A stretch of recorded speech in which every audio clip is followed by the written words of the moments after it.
बिस्मिल्लाहिर्रहमानिर्रहीम। उर्दू खुशनवीसी में बा लिखने का तरीका, बा किस तरह लिखेंगे, बा के क़वानीन क्या है, तो सारे हम इस वीडियो में देखेंगे। जो लोग हमारे साथ नहीं हैं तो हमारे चैनल को सब्सक्राइब करें।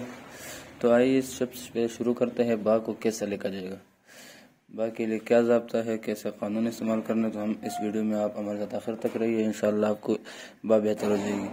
सबसे पहले हमने क्या करना है, यहाँ पर एक तिरछी सी लाइन लगानी है। जैसे ये तिरछी से लाइन लगाई, उसके बाद बिल्कुल सीधा जाना है और यहाँ पर बिल्कुल सीधा, इधर भी एक नुक्ते का फासला, इधर भी। और ये सबसे ये देखो, लाइन से एक नुक्ता ऊपर होना चाहिए। और इसी तरह दोनों किनारे क्या हो, बराबर हो। दोनों किनारे क्या हो, इन दोनों के बराबर होने चाहिए। आपने इसी का चीज़ का ख्याल रखना है कि आप कि इन दोनों के किनारे क्या हो, बराबर हो। बा का एक किनारा और दोनों क्या हो, बराबर। जब दोनों आपके किनारे बराबर आएंगे तो आपसे एक खूबसूरत सी बा बनेगी। इसी तरह बा को ज़्यादा लंबा नहीं करना, जैसे ये भी गलत है। इसी तरह शुरू में इस तरह नोकदार नहीं बनाना, ये नहीं बनाना, ये भी गलत है। इस तरह आखिर में ज़्यादा मोड़ना भी नहीं है, ये भी गलत है। और लाइन से नीचे करके भी नहीं लिखना। अलिफ की जगह क्या है, बाकी जगह ये है कि आप लाइन के ऊपर ही बा को लिखें, ठीक है। इस वजह से और बाकी जो नुक्ता है वो बिल्कुल दरमियान में, बिल्कुल आपने किधर डालना है, किधर, दरमियान में। और ये आपके पास किश्ती नुमा चीज़ बन जाएगा। और इसी को क्या कहते हैं, बा।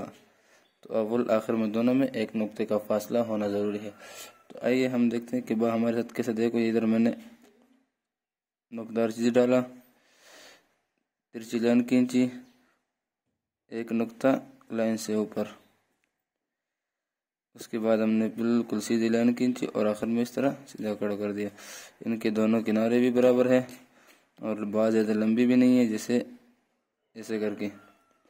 और बिल्कुल उसकी खूबसूरती इस वजह से ज़ाहिर होती है कि उनके दोनों किनारे भी बराबर हो और क्या हो, अव्वल शुरू में उसको नोक भी ना बना हो, जैसे ये। तो ये सारे बा गलत है।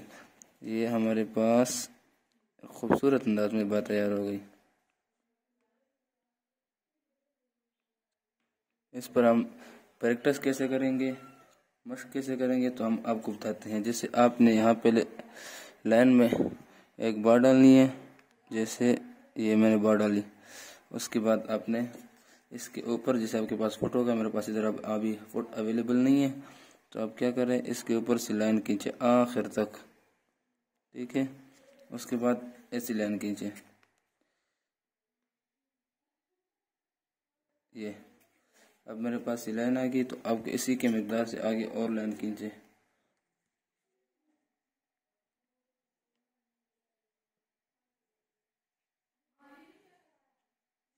ये मैंने लाइनें खींची। अब उसके दरमियान में बा लिखूंगा तो मुझे प्रैक्टिस करने में आसानी होगी। जैसे देखो ये बिल्कुल आसानी के साथ आप इस पर मशक कर सकते हैं। जितना आप मशक करेंगे इंशाल्लाह आपकी बा बेहतर होती जाएगी।